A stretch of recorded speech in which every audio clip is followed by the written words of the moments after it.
कहने को तो शिक्षक को राष्ट्र का निर्माता कहा जाता है, लेकिन आज की कहानी तो कुछ और ही बयां कर रही थी। जी हाँ, हम बात कर रहे हैं आज उन शिक्षकों की जो कि सन 2011 से लेकर आज तक सड़कों की धूल फांक छाप रहे हैं।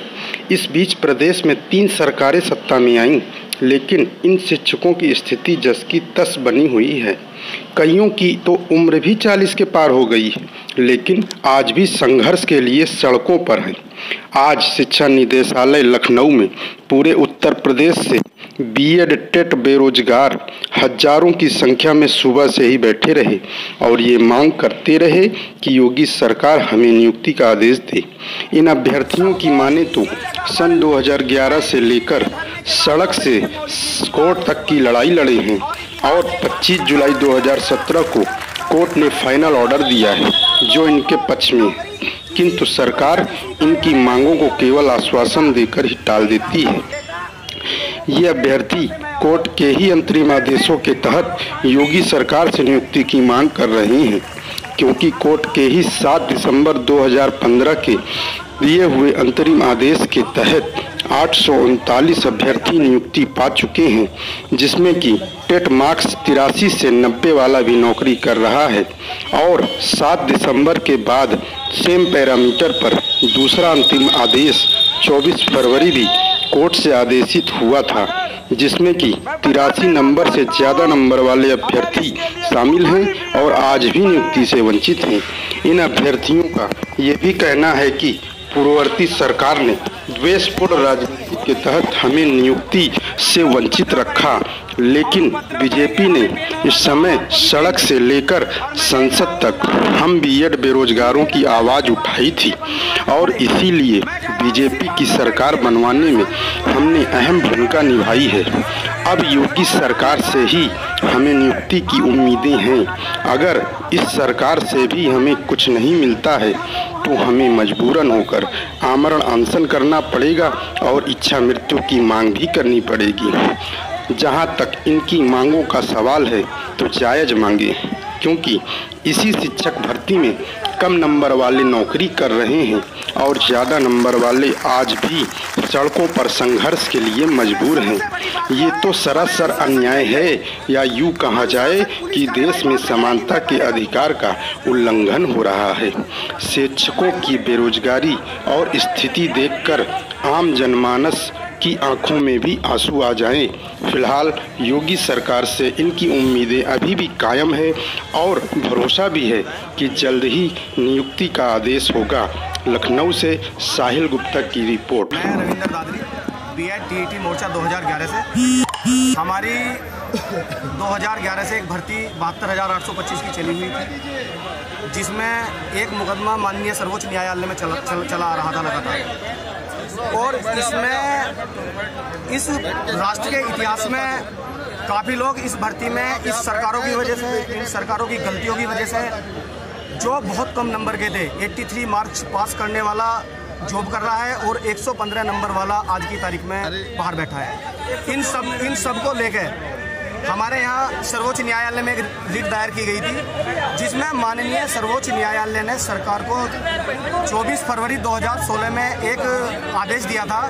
ये कहा था कि इनके समानता के अधिकार पर, जैसे सब लोगों को जॉब मिली है, आपके पास पद खाली है, आरटी एक्ट लागू है, आपको इनको जॉब दे देनी चाहिए। लेकिन सरकारें बदली, सब कुछ बदला। ये हमारे साथ लगातार न्याय की बात करते आ रहे हैं। आज तक ना न्याय दिया है और ना इन्होंने बिल्कुल क्लियर ये कहा कि आपको नौकरी नहीं मिलेगी। अभी निर्देशालय का संदर्भ में क्या आगे, अभी निर्देशालय का घेराव किया आप लोगों ने, क्या अधिकारियों से बातचीत हुई? पिछली 23 तारीख से लगातार निदेशालय का घेराव, यहाँ घेराव नहीं कर रहे हैं, शांतिपूर्ण धरने पे बैठे हैं। हम निदेशक महोदय से ये पूछना चाह रहे थे लगातार कि हमको अधिकारी ये बताएं कि आखिर हमारे मामले में संज्ञान क्या लिया गया है, आप क्या ठोस निर्णय लेते हैं, हमको कुछ तो बताएं। हाँ बताएं, ना बताएं। मांगे नहीं मानी जाती हैं तो हम आगे करना चाहते हैं, लेकिन हम चाहते हैं भाजपा के नेताओं से, जिन्होंने हमारे प्रति लगातार वक्तव्य दिए हैं, हमारे लिए वक्तव्य दिए हैं, वो इस आदेश का पालन कराएं। बस हम लोग निवेदन चाहते हैं, अन्यथा हम लोग 2019 के चुनाव में कुछ भी करने के लिए विवश होंगे। बस यही चाहते हैं, लेकिन अभी भी हमारी श्रद्धा पूरी तरह भाजपा के प्रति है और लगातार से आती रही है। आपकी क्या मांगे हैं, किन मांगों को लेकर आप लोग धरने पर बैठे हुए हैं? हम लोग आज 32वां दिन है हम लोगों का।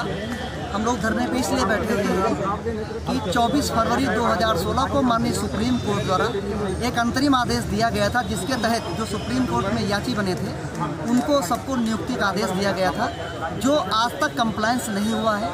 हमारी सरकार से ये मांग है कि हमारे आदेश का कंप्लायंस करके 24 फरवरी 2016 तक के ऑर्डर में जितने भी लोग हैं, जो भी लोग याची बने थे, उन सबको नियुक्ति दी जाए, जो कि ये ऑर्डर 3 बार दिया जा चुका है। 24 फरवरी 2016 को, 24 अगस्त 2016 को तथा 17 नवंबर 2016 को पुनः सुप्रीम कोर्ट ने आदेश दिया था कि 24 फरवरी तक जितने भी याची बने थे उनको सबको नियुक्ति दी जाए, जो कि आज तक नहीं हो पाई। उस समय पीछे आप किसकी कमी मानते हैं? क्या इसके पीछे सबसे बड़ी कमी है कि जो पिछली सरकार थी वो सरकार हम लोगों के द्वेष बस हम लोगों का कार्य नहीं कर रही थी, जो कि शिक्षा मित्रों के लिए केवल कार्य कर रही थी।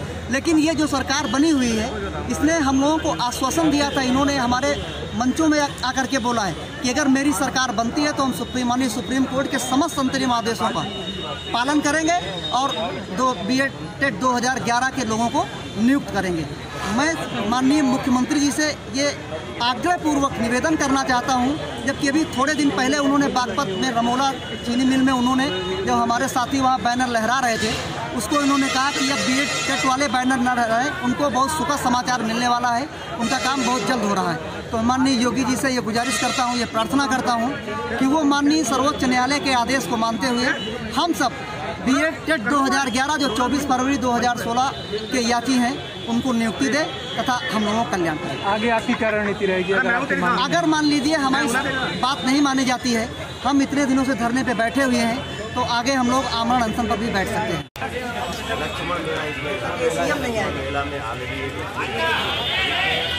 वो फॉर्मेलिटी कई बार हो चुकी है, वो कई बार मरतबा हो चुका है। हर बार आश्वासन कई बार मिला है। आज आप कह रहे हैं मुलाकात कराने के, वो प्रोसीजर वहीं से स्टार्ट होती है, वहीं से आगे करती। ठीक है, यहाँ रह करके कोई भी संभव नहीं है। तो यहाँ पे जैसे यहाँ डायरेक्टर से मुलाकात करानी होगा।